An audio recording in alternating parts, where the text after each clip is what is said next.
화장실 2층 창문을 통해서 성도님들 한 분 한 분 달려오시는 모습들을 보면서 참 주님이 기뻐하시는 그 모습을 보았습니다. 이 추운 일기에 웬만하면 그냥 집에 있고 싶으셨을 텐데, 여러분, 성경에 계절에 대한 이야기가 잘 없습니다.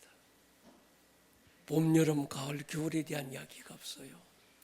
성경은 영적 세계를 얘기하는 거예요. 영적 세계는 추위도 없고 더위도 없습니다. 단지 메마름이 있는 거예요. 오늘 이 밤에 우리가 메마름이 하늘의 생수로 채워지는 밤이 되기를 축복합니다. 우리 지난주의 말씀 참 중요한데 이어서 한번 생각해 보면 좋겠어요. 우리가 말씀의 체계를 좀 바꾸어 보자. 말씀을 대하는 우리 신앙의 체계가 잘못되지 않았나. 그렇게 읽고도 그렇게 듣고도 그 말씀이 내 삶에 아무런 영향력을 주지 못하는 건 말씀의 문제가 아니고 말씀을 대하는 우리의 체계가 잘못된 것이라는 우리가 기준을 잡으면서 그 체계를 한번 우리가 재정렬 한번 해보자는 말씀을 나누고 있습니다. 성경은 구약과 신약으로 나누어져요. 구약을 율법이라고 말하고 신약을 복음이라고 말합니다. 율법은 모세로 말미암아 우리에게 주신 것인데 세례 요한 때까지라고 율법의 시작과 마침을 정해 놓았습니다. 그리고 율법이 맞춰지면서 이젠 은혜와 진리는 예수님으로 말미암아 우리에게 주신 것인데 은혜와 진리 복음, 복음의 시작, 율법의 완성과 마침과 함께 복음이 시작되는, 그래서 성경은 율법 시대에 살고 있던 그들과 복음을 받고 하나님의 은혜와 진리로 살고 있는 우리를 구분해 놓고 있습니다. 그래서 우리는 율법 시대에 살던 그들과 복음이라고 하는 새 계명, 은혜와 진리를 받은 우리의 차이를 이해하고 계셔야 돼요. 율법 아래 있던 그들은요, 첫 번째 성령이 그들 안에 거하지 않았습니다. 그들은 성령의 감동을 받았어요. 성령은 예수님이 죽고 부활하시고 하나님 보좌 우편에 앉으셔서 아버지께 구해서 우리에게 보내주신 것이죠. 그래서 예수님이 오시기 이전 그들에게는 성령이 그들 안에 거하지 않았습니다. 그들은 성령의 감동만 받은 거예요. 성령은 하늘에 계시면서 소수의 몇 명 선지자들과 예언자들 그들을 감동해서 하나님의 말씀을 전한 거예요. 또 그들은 죄를 없이 하지 못했습니다. 양을 잡고 소를 잡았지만 짐승의 피가 인간의 죄를 사한 게 아닙니다. 그들이 짐승을 잡았지만 피를 흘려라 해서 피를 흘렸지만 짐승의 피가 인간을 온전하게 하지 못했습니다. 지난주 우리 성경 다 읽었죠. 육체의 예법만 되어 개혁할 때까지 맡겨둔 것이라. 그들이 짐승을 잡았지만 그들의 죄는 언제 용서받았는가 하면 예수님이 오셔서 십자가에서 죽으실 때 다 이루었다 할 때, 다 이루면 구약시대 그들이 양을 잡고 염소를 잡고 송아지를 잡고 비둘기를 잡아서 하나님 앞에 피의 희생 제사를 드렸던 그들의 믿음을 주님은 온전케 하신 거예요. 아멘입니까? 그러니까 그들은 양을 잡았지만 죄는 여전히 있었어요. 만약에 짐승의 피가 인간의 죄를 살 수 있었다면 예수님은 십자가 위에서 죽으셔야 될 이유가 없었습니다. 예수님이 오셔서 십자가에 죽으시면서 예표와 비유와 모형으로 양을 잡고 비둘기를 잡았던 그들의 믿음을 예수님이 온전케 하신 거예요. 만약에 예수님이 오셔서 십자가에서 죽지 않았다면 그들의 믿음은 온전할 수 없었을 겁니다. 여기까지 이해가 되셨습니까? 세 번째, 율법에 살던 그들은 삶의 주체가 자신이어서요. 자기가 노력하고 애를 쓰고 죄를 짓지 않으려고 몸부림을 치고 말씀대로 살아보고 순종하려고 계명을 지키려고 자기가 몸부림을 쳤습니다. 그런데 결국은 율법을 다 지킬 수 없었다. 모든 사람이 죄를 범했음에 하나님의 영광에 이르지 못했다. 아멘입니까? 그래서 그들은 하나님의 백성입니다. 백성. 하나님이 많은 민족들 중에 아브라함의 자손인 그들을 선택하여 내 백성 삼은 거예요. 왕과 백성 사이에는 법이 존재하는데 그것이 율법 613가지의 율법이었습니다. 그럼 복음을 받은 우리는 어떤 차이가 있습니까?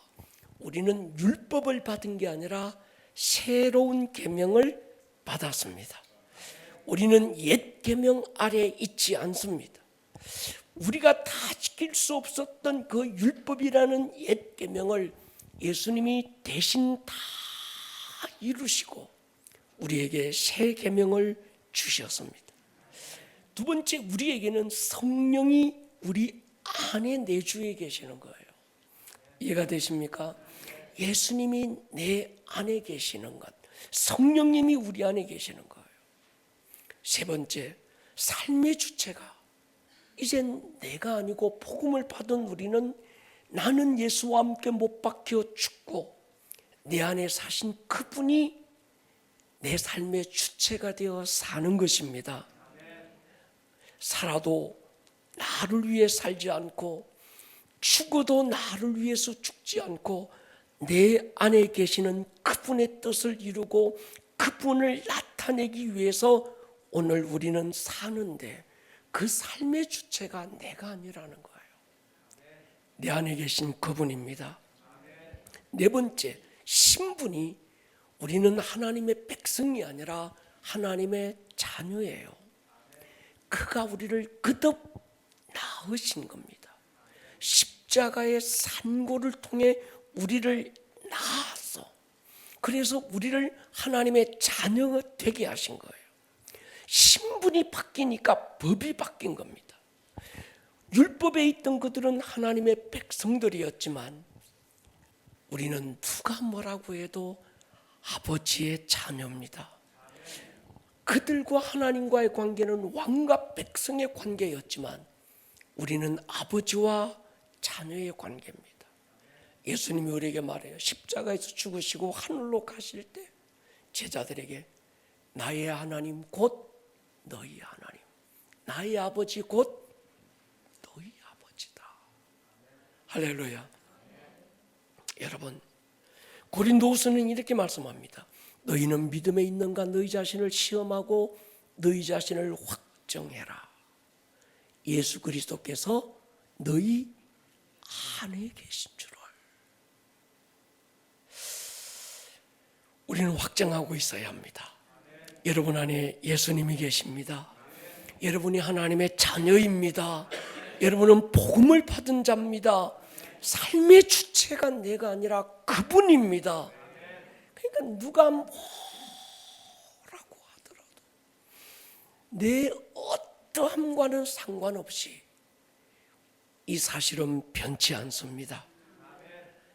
우리는 내 꿈 이루기 위해서 오늘을 살지 않고 하나님의 나라가 임하고 하늘에서 이루어진 그분의 뜻이 이 땅에 이루어지기 위해 오늘을 살고 있습니다.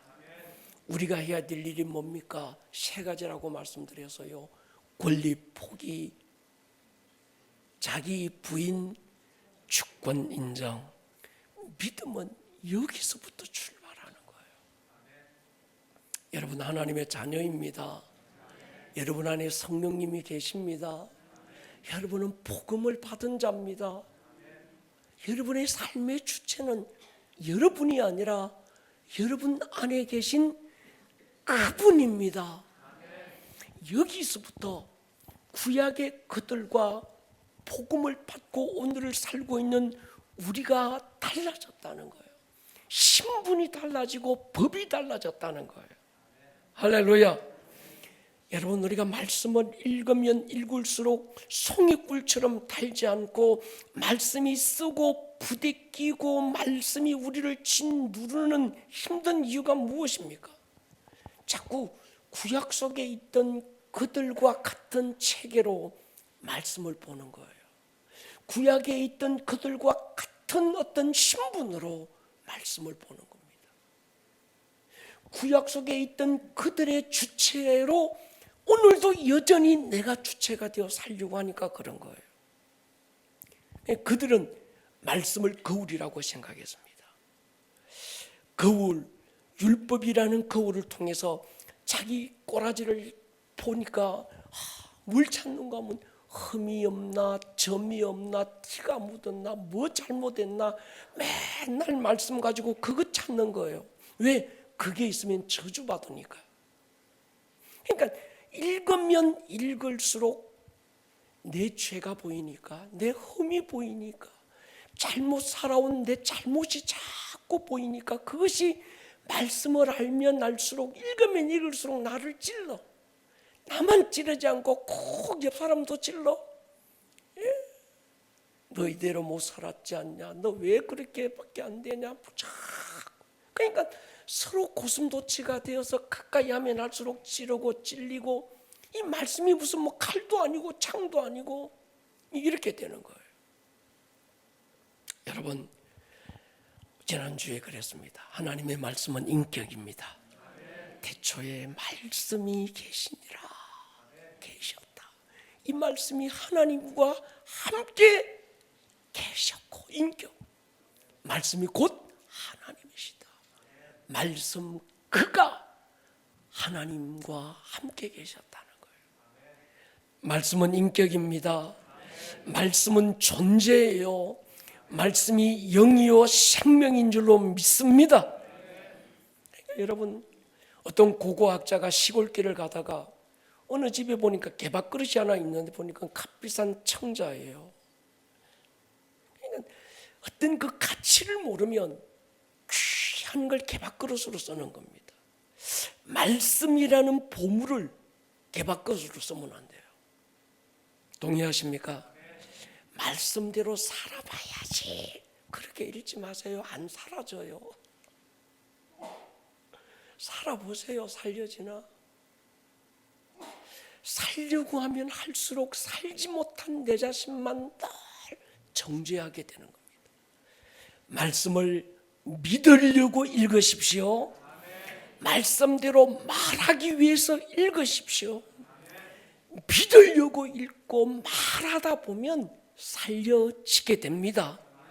말씀을 쪼개고 편집하고 해석하려고 하지 말고 말씀이 되게 하려고 읽으십시오. 말씀대로 생각하고 말씀대로 말하고 말씀대로 느끼고 그 말씀이 나를 나되게 하려고 읽으시기를 바랍니다. 이걸 가리켜서 우리는 지난주에 말씀을 심는 거라 그렇게 말했어요. 말씀을 심으면 누릴 수 있습니다. 하나님의 말씀은 씨고 우리의 마음은 밭인데 그 이 마음밭에 말씀이라는 씨를 뿌려놓으면 말씀이라는 씨에서 싹이 나고 말씀이라는 씨에서 꽃이 피고 열매를 맺는 거예요. 아멘입니까? 성령이 오신 후에 주신 말씀이 서신서입니다. 구약은 율법이고 예수님이 오셔서 제자들에게 많은 말씀을 가르쳤습니다. 그런데 제자들이 예수님이 가르쳐 주신 말씀을 받고 배우고 들었지만 그때는 믿음이 안 됐어요.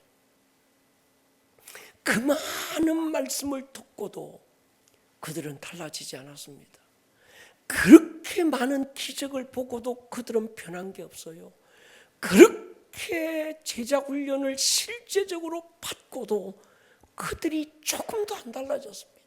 뭔가 좀 달라지는가 싶더니 또 돌아가고, 조금 변하는가 싶더니 또 시기하고 질투하고, 네가 크냐 내가 크냐. 결국은 십자가 전에 그들은 주님을 모른다 부인하고 등 돌리고 떠나버렸습니다. 그들이 언제 달라지고 그들이 듣고 배웠던 말씀이 언제 믿음이 됐는가 하면 십자가와 부활 사건 이후 성령이 제자들 안에 임하면서 그때부터 들었던 말씀이 믿음이 되기 시작한 거예요. 우리가 전에 성령론 얘기할 때 그랬습니다. 베드로가 언제 달라졌습니까? 예수님 따라다니며 말씀 듣고 배울 때 제자가 베드로가 달라진 게 아닙니다. 귀신 쫓고 기적을 행할 때 그들이 달라진 게 아닙니다. 사도행전이라는 서신서에서 그들이 달라진 거예요. 여러분, 성령이 임하면 달라집니다. 성령이 임하시면서 변화된 제자들을 통해서 성령님이 행하신 일들을 기록한 책이 서신서거든요. 여러분, 서신서를 읽어보면요, 말씀을 행해라라는 부분이 딱 한 번 나옵니다. 구약시대는 순종하라 행해라 이랬는데 신약의 복음은 순종이라는 말씀이 주제가 아닙니다. 믿으라는 게 주제예요. 받고 심으라는 거예요. 그러니까 행해라라는 거 딱 한 번 나오는데 어디 나오는 거 하면 야고보 1장에 나옵니다. 한번 읽어보십시오. 22, 23 시작. 너희는 말씀을 행하는 자가 되고 듣기만 하여 자신을 속이는 자가 되지 말라. 누구든지 말씀을 듣고 행하지 아니하면 그는 거울로 자기의 생긴 얼굴을 보는 사람과 같아서. 딱 한 번 말씀을 듣고 행하지 않으면 아무 그게 없다. 너희는 스스로 속이는 자가 되지 마라. 말씀을 듣고 행해라 이렇게 나옵니다. 근데 이 말씀을 잘 이해하셔야 되는데 자꾸 이 말씀을 거기에 써먹으면 안 됩니다. 22절 이 말씀을 하기 전 21절을 보십시오. 그러므로 모든 더러운 것과 넘치는 악을 내버리고 너희 영혼을 능히 구원할 바 뭐요? 마음에 심어진 말씀을 온유함으로 받아. 마음에 심어진 말씀을 온유함으로 받으면 행해진다는 거예요. 말씀을 온유함으로 심고 받아 놓고도 행하지 않을 수가 없다는 거예요. 아멘입니까? 그러니까 자꾸 야고보 1장 22절 23절 가지고 봐라, 성경은 말씀을 행하는 자가 되고 듣기만 하는 자가 되지 말라고 그랬다. 야, 말씀을 행하는 거야. 자꾸 행한다고 포커스 맞추니까 어떻게 하면 이 말씀을 내가 행할까? 내가 주체가 되고 막 내가 뭘 어떤 해보려고 하니까 안 되는 거예요. 먼저 행하라고 말씀하시기 전에 마음에 심어진 말씀을 온유함으로 받는 게 먼저라는 거예요. 이가 되면 아멘 하십시다. 여러분 보십시오. 먼저 말씀을 내 안에 심고 심겨진 말씀이 싹을 내고 꽃을 피우게 하라는 거예요.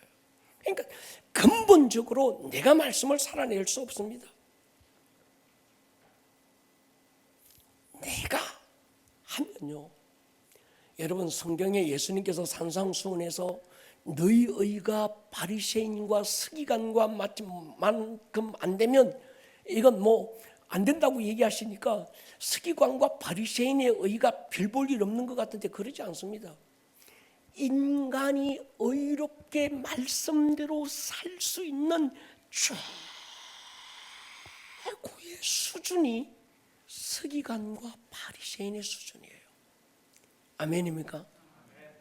인간이 내가 주체가 돼서 말씀대로 살아보고 말씀을 지키고 정말 말씀 그대로 내가 한번 순종해 보려고 하는 최고의 극치가 바리새인과 서기관의 의입니다. 그런데 바리새인과 서기관의 의보다 더 나은 의라야 천국에 합당하다는 거예요. 그럼 더 나은 의가 뭡니까? 믿음으로 말미암은 의라는 거예요. 아멘입니까? 그러니까 여러분, 내가 주체가 돼서 말씀대로 살아보고 흠없이 티없이 깨끗하게 내가 잘 순종해 봐야지 하면 할수록 바리새인이 됩니다. 그렇게 살지 못하면서 그렇게 사는 척 해야 되는 거예요. 여기까지 이해가 되면 아멘 하십시다. 굉장히 중요한 거예요. 마귀는 자꾸 부축해요. 네가 노력 안 해서 그렇고 애를 덜 써서 그렇고 죽으라고 노력해서 도 닦듯이 말씀을 한번 살아내 봐라. 기도를 하더라도 죽기 살기로 기도해라. 응답이 안 되는 건 네가 금식을 안 해서 그런 거야. 응답이 안 되는 건 네가 막 하나님 앞에 몸부림치고 부르짖지 않아서 그런 거야. 성경에 어디 그런 말이 있어요? 왜 금식합니까? 내 요구를 관철시키기 위한 겁니까? 하나님 안 주면 알죠. 나 굶어 죽어버릴 겁니다. 이건 불효자식이나 그러는 거예요. 왜 금식합니까? 나를 부인하려고. 할렐루야. 협박해가지고 하나님 앞에 막 공갈치고 이래가지고 뭐 얻어내려고 금식하는 게 아니고 내 스스로가 부인이 안 되니까 나를 부인하고 권리 포기하고 주권 인정이 내가 안 되니까 막 이 금식이라도 해보려고 하는 거예요. 뭘 따내려고 하는 게 아니라는 거예요. 기도도 마찬가지입니다. 하나님 안 주면 알지요? 뛰어내릴 겁니다.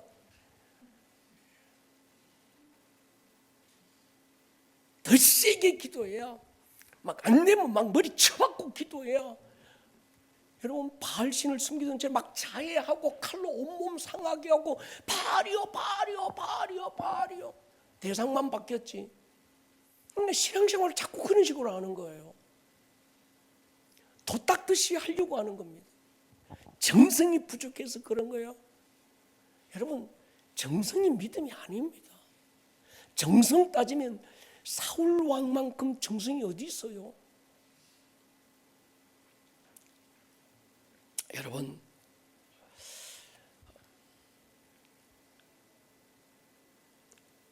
노력하고 해도 안 되면 나중에 반응이 이래요.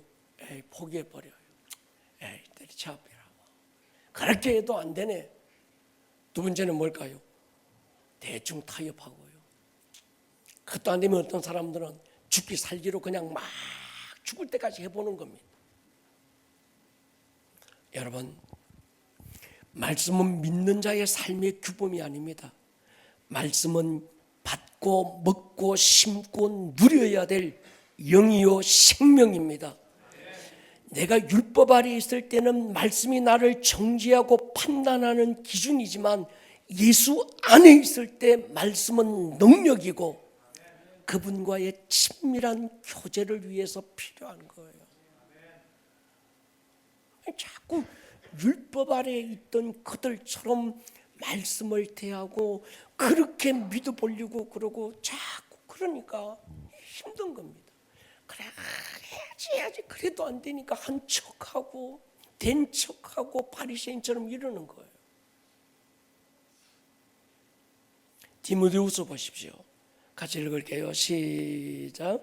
모든 성경은 하나님의 감동으로 된 것으로 교훈과 책망과 바른게 함과 의로 교육하기에 유익하니. 성경을 여기까지만 이해하니까 자꾸 문제가 오는 겁니다. 이어서 17절 보십시오.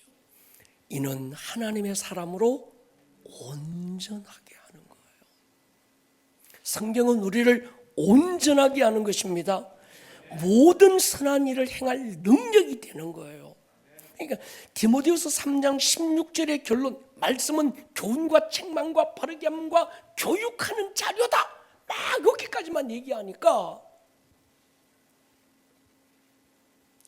말씀을 교훈으로 삼고 말씀을 책망하는 도구로 삼고 말씀 가지고 뭔가 막 교육하려고 이러는 거예요. 그러니까 말씀은 교육용이 아니고 우리를 온전하게 하는 거예요. 아멘입니까? 그래서 16절의 결론이 17절입니다. 하나님의 말 사람을 온전하게 한다. 모든 선한 일을 행할 능력이 그 말씀으로부터 오는 거예요. 아멘입니까? 여러분, 이 목적을 위해 성경을 읽으시기를 축복합니다. 이 말씀을 읽어야 들어야 당신이 온전한 하나님의 사람이 될 수 있는 것입니다. 선한 일을 행할 능력이 내 안에서부터 심겨진 말씀으로부터 나오는 것입니다. 죄 덜 짓고 평안 얻기 위해서 예수 믿고 성경 읽는 게 아닙니다. 죽어 천당 가기 위한 목적만이라면 여러분 굳이 그럴 필요 없어요. 우리가 예수 믿는 건 천당 가기 위해서만 아니잖아요. 그분이 십자가 위에서 죽으신 건 여러분을 온전한 하나님의 사람이 되게 하시고, 그래서 죽으시고 부활하시고 성령 보내주시고 말씀 주셔서 우리는 그 말씀을 복음, 복된 소식, 좋은 소식이라는 거예요. 그런데 읽으면 읽을수록 알면 알수록 힘든 소식이 돼버려요. 무거운 소식이 돼버려요. 알면 알수록 안다는 것을 지식화해서 다른 사람 판단하고 정죄하고 손가락질하고 비난하고 어떤 그걸로 삼는 거예요. 이 말씀에 대한 체계를 바꾸지 않으면요, 우리 신앙의 한계가 금방 옵니다. 예수를 믿는 것이 죽어 천당 가기 위해서가 아니고 이 땅에서 사는 삶은 어차피 고통이고 땀을 흘려야 되고 눈물을 흘려야 된다고 생각하면 안 됩니다. 어떤 사람은 재림을 기다리고 내가 천당 가든지 해야 내가 뭔가 온전한 사람이 된다고 생각해요. 그것만 위해서라면 굳이 성령을 보내실 이유가 없었습니다. 십자가 부활로 충분했습니다. 성령을 보내신 이유는 더 큰 이유가 있습니다. 그분이 우리 안에 오셔야 하나님의 나라가 임합니다. 하늘에서 이루어진 하나님의 뜻이 내 삶에 풀어내어질 수 있는 거예요. 그분이 내 안에 오셔야 그분으로 말미암아 선한 일을 행할 능력이 나타나고, 아멘, 그분의 뜻을 이룰 수 있는 힘이 되는 겁니다. 그래서 성령 보내셨고 예수 이름 주셨고 말씀 복음으로 주신 줄 믿습니다. 돌아온 탕자에게 아버지가 주신 게 세 가지예요. 뭘까요? 새 옷. 새 옷은 뭡니까? 아들로서의 영광. 새 신발, 아들로서의 신분. 가락지, 아들로서의 권세. 세 가지를 주세요. 그리고 아버지가 하신 말씀이 있어요. 내 것이 다 네 거야. 여러분, 아들에게는 아버지의 모든 것을 아버지는 누리게 하셨습니다. 그럼 여러분 보십시오. 어디서 새 옷의 영광은 어디 가서 누릴까요? 천국 가서 누립니까? 여기서 누립니까? 이제 헷갈린다.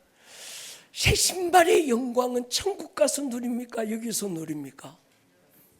가락지의 능력과 권세는 천국 가서 사용해야 됩니까? 여기서 사용해야 합니까? 천국에는 그게 필요 없어요, 여러분. 천국에 무슨 새 옷이 필요해? 다 하나님의 자녀들인데. 그 나라에 무슨 새 신발, 내가 하나님의 자녀야, 봐야 나 네 신발 없지, 나 신발 있어야. 다 신발 신고 다녀요. 천국에서는요 다 가락지 끼고 있어요. 그럼 아버지가 새 신발 주고 새 가락지 주고 새 옷 입혀준 건 어디에서 누리라고?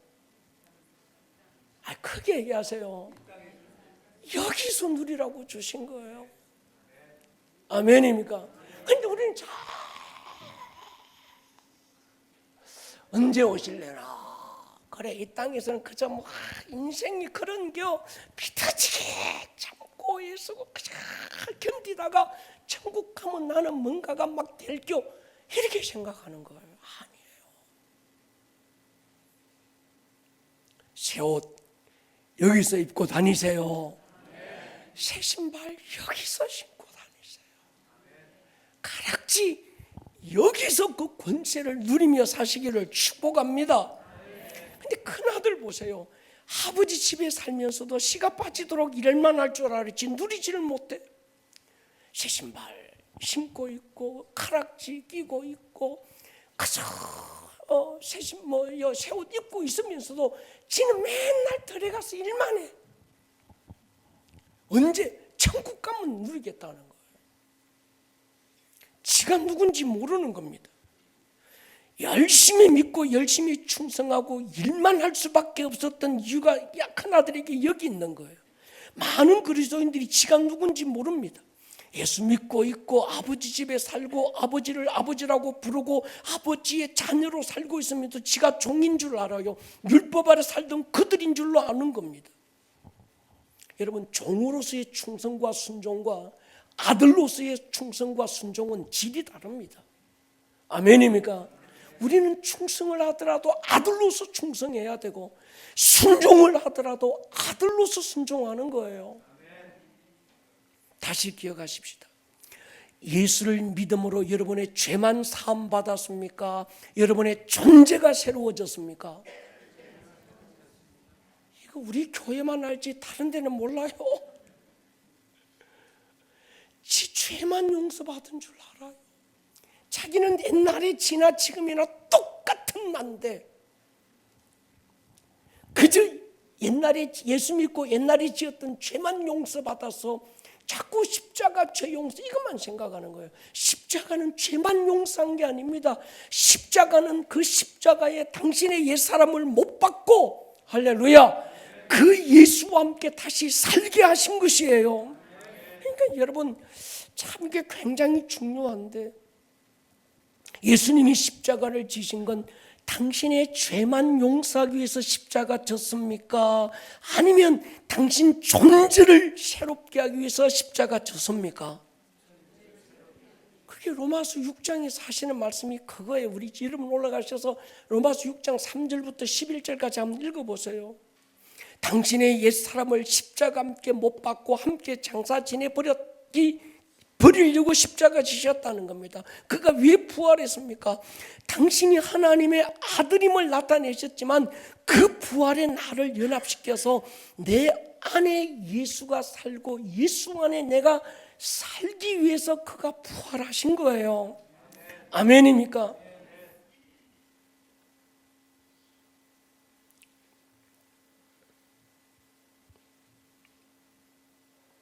내 삶의 주인이 내가 아니라 그분이 되시려고 그가 내 안에 오신 거예요.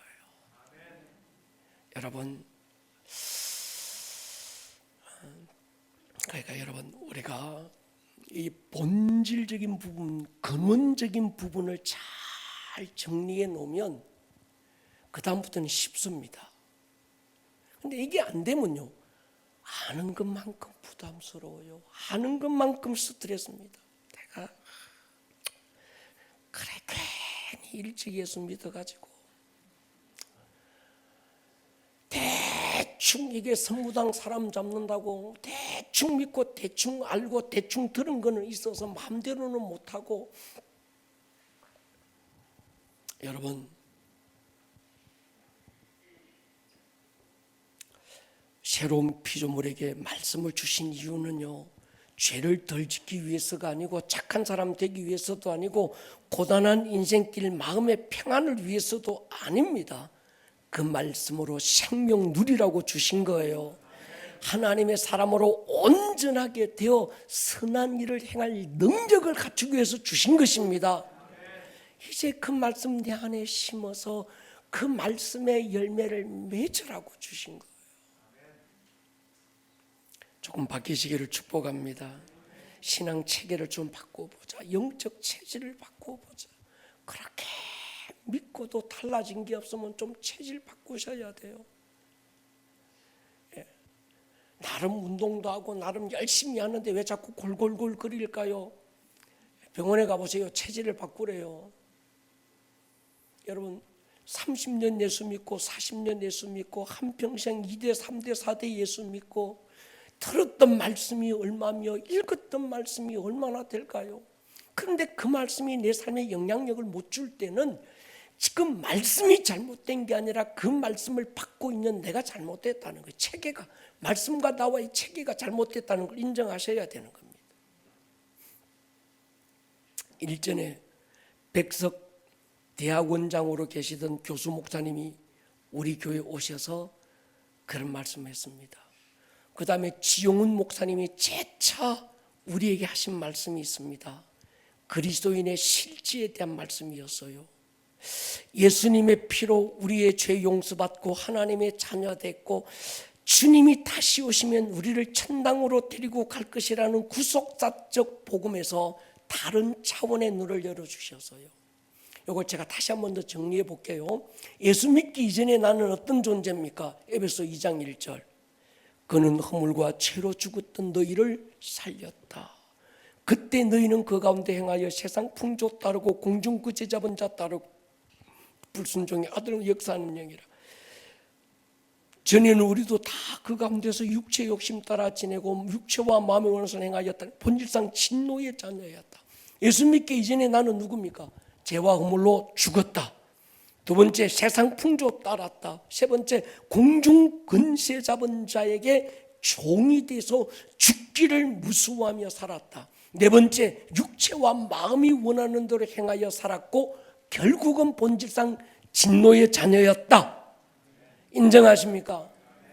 인정하고 안 할 것도 없어요. 성경이 그렇다고 얘기하니까. 그럼 예수 믿고 난 후에 나는 어떻습니까? 4절로 6절 시작. 긍휼이 풍성하신 하나님이 우리를 사랑하신 그 큰 사랑을 인하여 허물로 죽은 우리를 그리스도와 함께 살리셨고 너희는 은혜로 구원을 받은 것이라.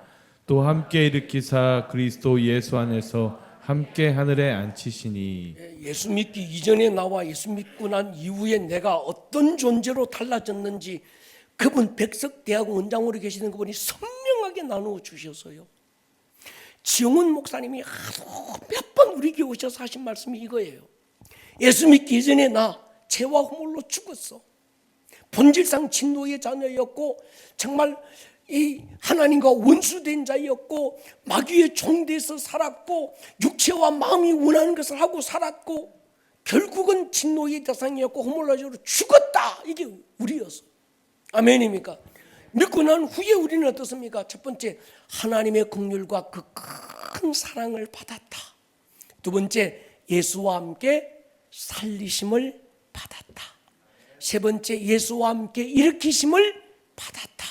네 번째, 예수와 함께 하늘에, 이건 왜 안 썼노? 하늘에 앉히셨다. 할렐루야. 달라진 거예요. 하늘과 땅처럼 달라진 거예요. 예수와 함께 살리시고. 첫 번째, 하나님의 그 큰 긍휼과 사랑을 나는 받았어. 여러분 믿습니까? 인정하십니까? 여러분이 그런 사람입니다. 두 번째, 여러분 어떤 사람입니까? 예수 믿고 난 다음에 우리는 달라졌어요. 어떻게 달랐습니까? 예수와 함께 살리심을 받았다. 예수와 함께 일으키심을 받았다. 예수와 함께 하늘에 앉히심을 받았다. 아멘입니까? 여러분, 그 교수님이나 지목사님의 설교 핵심, 하늘에 앉은 내가 오늘의 나를 보라는 거예요. 여러분은 지금 이곳에 앉아있지만 실제 여러분은 하늘에 앉힌 자입니다. 우리의 존재는 천국 가서 변화된 게 아닙니다. 이미 우리는 변화됐습니다. 물론 주님 오시면 우리의 영이 신령한 몸이 돼서 이 썩을 몸은 완전히 없어지고 변화된 몸을 입을 거예요. 그러나 우리가 예수를 믿고 성령 받는 순간에 그때 달라질 게 아니라 이미 달라졌습니다. 예수와 함께 살리심을 받았고 일으키심을 받았고 하늘에 앉힌 존재인 줄로 믿습니다. 여러분, 이게요, 기분이 아니고 관념이 아니고 교리가 아니에요. 할렐루야. 여러분의 존재가 달라졌어요. 성경 그렇게 얘기합니다. 나는요, 이 땅을 살 동안에는요, 그저 그렇게 살다가 해도 안 되니까 로마서 7장 바울의 고백처럼 오라 나는 곤간자로다. 누가 이 사망 몸에서 나를 건져내랴. 탄식하고 안 되니까 합리화시키며 인간이니까 그럴 수밖에 없어요. 그러고 살다가 그래 언젠가 천국 가면 난 호련히 변화될 거야. 아니요, 이미 여러분은 변화됐어요. 할렐루야. 졸지 마시고 저 좀 보세요. 내가 지금 이게 심각한 얘기하고 있는 거예요. 그날에 가서 변화되는 게 아니고 지금 변화된 거예요. 새로운 피조물이라는 그런 거예요.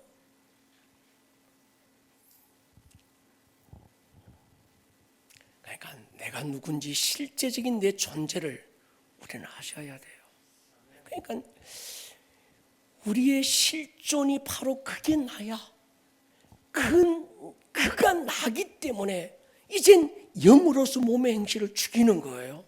그러니까 여러분, 율법은 행하라고 주신 말씀입니다. 언제? 하나님의 영이 아직 그들에게 임하지 않았던 그들에게 네가 열심히 순종하면 해봐. 이게 율법입니다. 복음은 믿으라고 준 거예요. 하나님의 영이 우리 안에 임하고 그 하나님의 영 안에 거한 자들에게 주신 말씀입니다. 율법은 행하라고 주신 말씀인데 우리가 그렇게 살지 못하기 때문에 그분이 오셔서 내가 순종하지 못하고 율법을 온전히 따라 살지 못했던 나로서는 안 되는 그걸 니는 안 되니까 내가 할게 하고 예수님이 와서 이뤄버린 거잖아요. 할렐루야. 율법의 요구를 완성한 다음에 우리에게 주신 말씀이 새 언약이라고 하는 거예요. 그러니까 말씀을 대하는 우리의 태도는 두 가지입니다.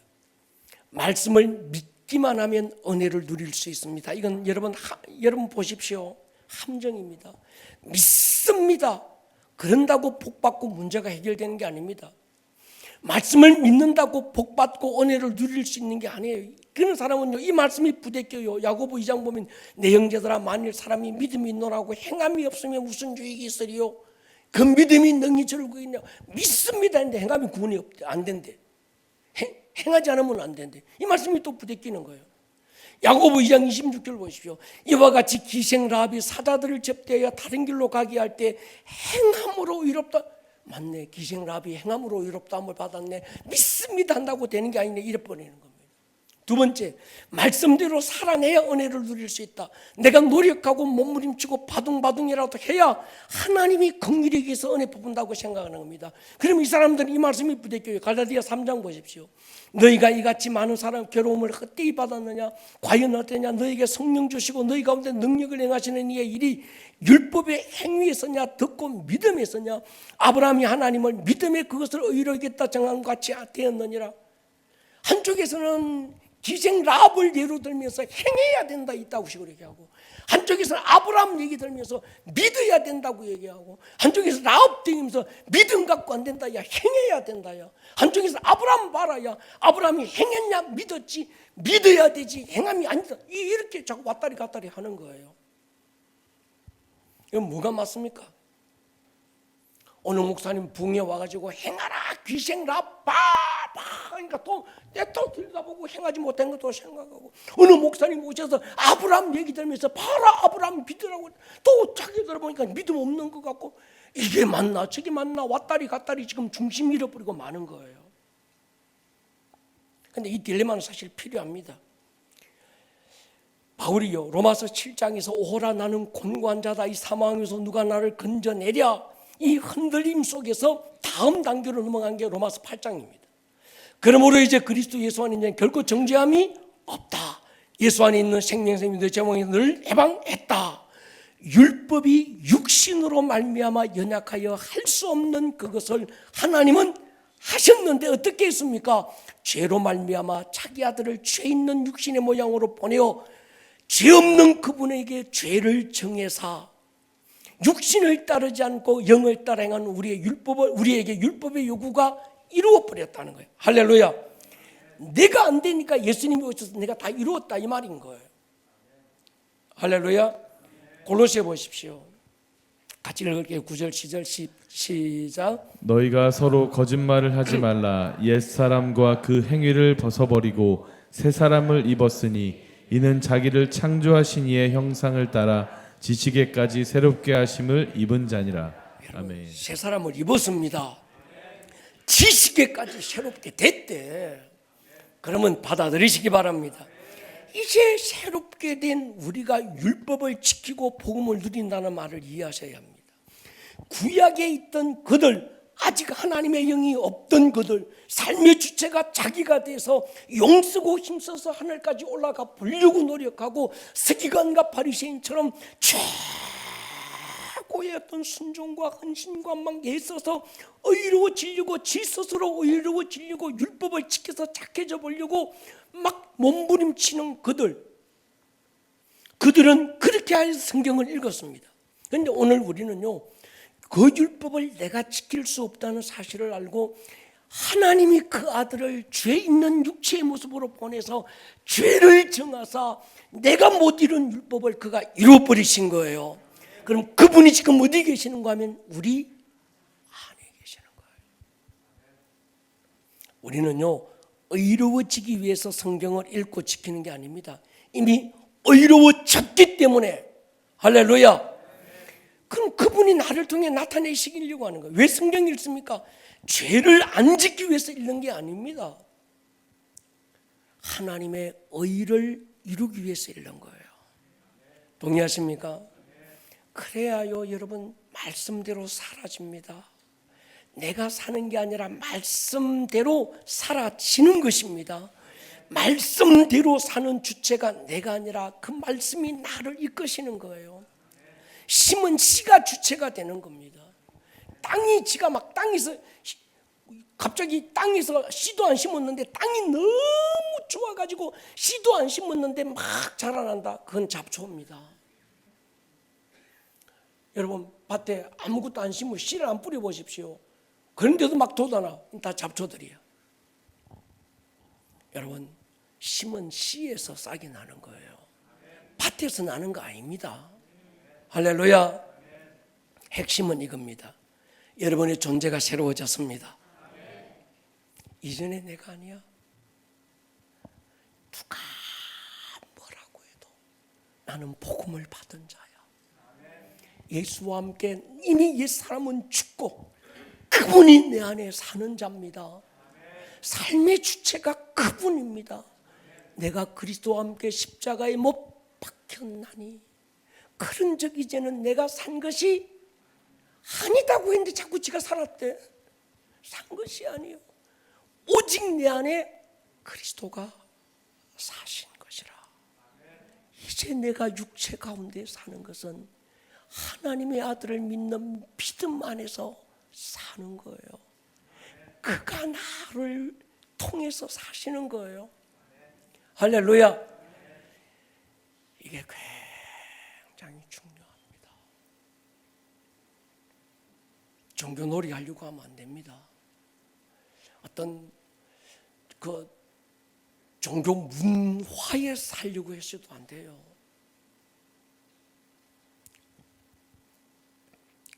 우리는 죄만 용서받은 게 아니라 존재가 새로워졌습니다.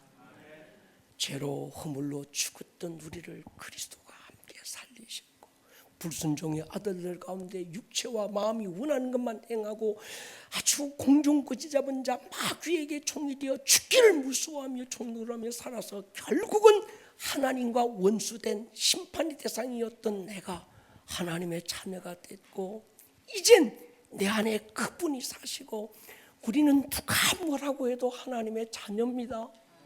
아멘입니까?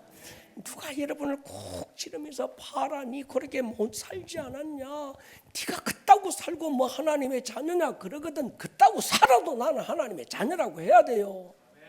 할렐루야. 여러분, 누가 뭐라고 해도 우리는 하나님의 자녀다. 복음을 받았다. 내 안에 예수가 산다. 삶의 주체가 그분이다. 이건요, 땅이 흔들리든지 산이 흔들려 바다 가운데 빠지든지 야단 폭구석을 떨어도 변치 않는 진실입니다. 할렐루야. 여기서부터 시작해야 되는 거예요. 이제 내가 말씀을 받는 건 존재가 새로워진 내가 그 말씀이 인격이고 영이고 생명이라는 거예요. 그러니까 성경책이 그렇다는 거 아닙니다. 이건 책이에요. 읽었던 말씀을 내 안에 계신 성령님이 어느 때 생각나게 만들고 그 말씀으로 하나님과 교제하고, 그러니까 읽어놓은 게 있어야 성령님이 생각나고 기억나게 하죠. 여러분 다시 성경 통독하십시다. 나 예수 믿어요. 그런데 1년에 성경 1독도 못해요. 이야, 이건 좀 생각해 보셔야 합니다.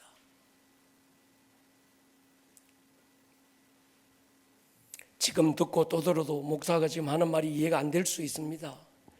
그런데 제가 자꾸 하는 건 어느 순간에 성령님이 뻥 뚫리게 하실 줄로 믿습니다. 마음의 눈을 밝히고 지혜와 계시형을 부어주셔서 어느 순간에 머리에 있던 그 목사한테 들었던 그 말씀이 갑자기 도가 터듯이 하고 터지는 날이 와야 된다는 거예요. 그러니까 뭐 듣든지 말든지 자꾸 저 얘기합니다. 예수님이 제자 베드로한테 지금 이해 못한다는 걸 예수님이 알았을까요? 모르요. 다 알아요. 내가 지금 시가 빠지게 얘기해도 제가 지금 못 알아듣는다 예수님이 알았어요. 제 이해도 못한다 알았어요. 하나님 나라 얘기하는데 쟤는 자꾸 세상 얘기하고 앉았고 지금 자꾸 기재기하면서 내가 더 크다 높아지다 있다고 생각하는 주님 아세요. 알지만 자꾸 얘기하시는 거예요. 언제? 성령이 오시면 뚫릴 거다. 할렐루야. 성령이 오시면 믿음이 되게 하시고 머리에 있던 거 가슴으로 내려오게 하실 거다. 저도 그렇게 믿습니다. 자꾸 하다 보면 여러분 성령님이 뚫리게 하실 줄로 믿습니다. 자꾸 들으시기 바랍니다. 보세요. 마귀가 예수님을 시험하러 갈 때 창 들고 칼 들고 시험 안 했습니다. 말씀 들고 시험해 온 거예요. 말씀으로 공격합니다. 마귀는 지금도 똑같아요. 말씀으로 공격해요. 너 말씀대로 살았냐 못 살았냐? 너 이 말씀 못 지켰지? 이 말씀대로 못 살았지? 네가 집사야 잡사야? 네가 도대체 예수 믿는 거야 마는 거야?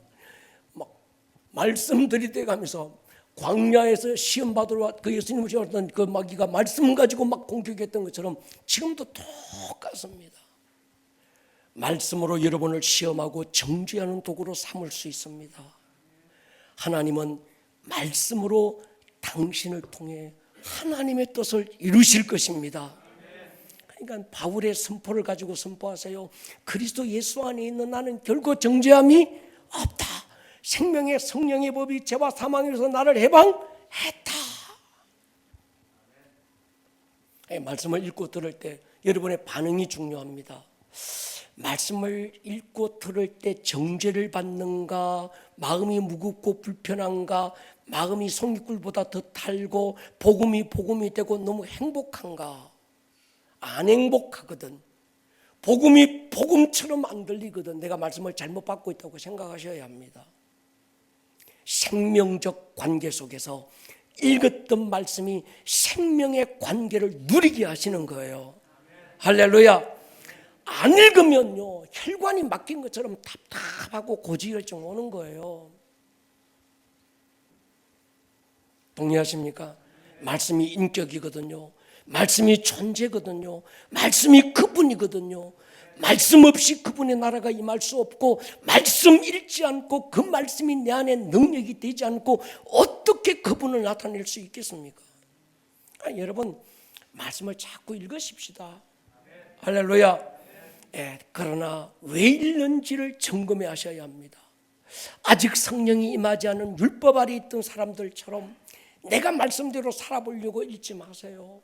죄 덜 지으려고 읽지 마세요. 성경 읽어서 내가 복 받아야지 그래서 읽지 마십시오. 여전히 율법 아래서 종노릇합니다. 내가 율법을 다 지킬 수 없다는 걸 아시고 그분이 내 대신해서 율법을 완성했습니다. 이제 그분이 내 안에 계시고 이제 삶의 주체는 그분인 줄로 믿습니다. 내게 말씀이 필요한 건 그 말씀을 내가 다 지켜서 의로워지고 나은 삶을 살기 위해서가 아니고 말씀을 읽고 들음으로 믿고 심어서 그 말씀이 내 삶에 나타내도록 하기 위해서인 거예요. 아멘입니까? 여러분, 믿음의 법칙은 간단합니다. 심은 대로 거둡니다. 열심히 읽어놓고 지 생각 심어요. 열심히 읽어놓고 판단하고 정죄만 심어요. 아닙니다. 말씀을 심으시기 바랍니다. 살전 읽고 우리 끝내십시다. 시간 많이 남았는데 조금 여기서 끊으려고 그래요. 살전 2장 13절 시작. 이러므로 우리가 하나님께 끊임없이 감사함은 너희가 우리에게 들은 바 하나님의 말씀을 받을 때에 사람의 말로 받지 아니하고 하나님의 말씀으로 받음이니 진실로 그러하도다. 이 말씀이 또한 너희 믿는 자 가운데서 역사하느니라. 아멘. 저는 이 말씀이 또한 너희 믿는 자 가운데서 역사한다. 말씀이 역사하는 거예요. 할렐루야.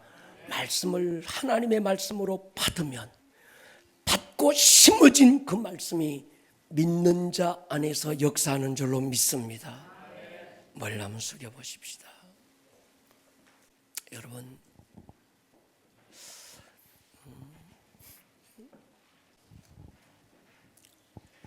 사랑하는 여러분, 왜 말씀을 읽어야 합니까?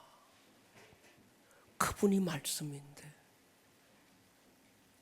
성령이 내 안에 오시면 읽었던 말씀으로 그분과 교제하고 인격적 친밀함을 누리게 하시는데 안 읽으면, 안 들으면 그분과 교제가 안 됩니다.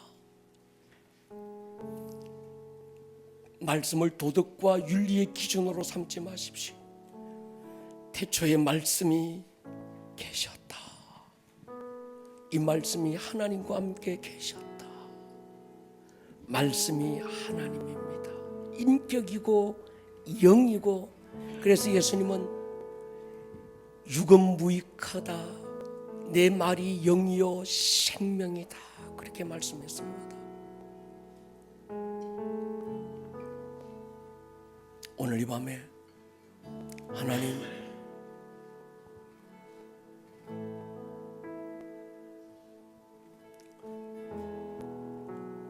이 말씀이 믿는 내 안에서 역사하는 능력이 되기를 기도합니다. 성령님 내 안에 오셔서, 진리의 영이신 성령님 내 안에 오셔서 읽었던 말씀, 들었던 말씀이 나를 온전하게 만들고 아멘. 그 말씀이 영이요 생명이 되게 하여 주십시오. 아멘. 그 말씀의 권능을 보게 하여 주십시오. 아멘. 말씀이 나를 움직이는 힘이 되게 하여 주십시오. 아멘. 그래서 말씀을 읽고 말씀을 사모하고 말씀을 심고 말씀을 받고 누리게 하여 주옵소서. 아멘. 주여 한번 부르고 통성으로 기도합니다. 주여. 오늘 들었던 이 말씀이 듣는 말씀에서 끝나지 않고 여러분들의 삶에 살아내는 말씀으로 생명력 있는 말씀이 될 수 있기를 주님의 이름으로 다시 한번 축복합니다.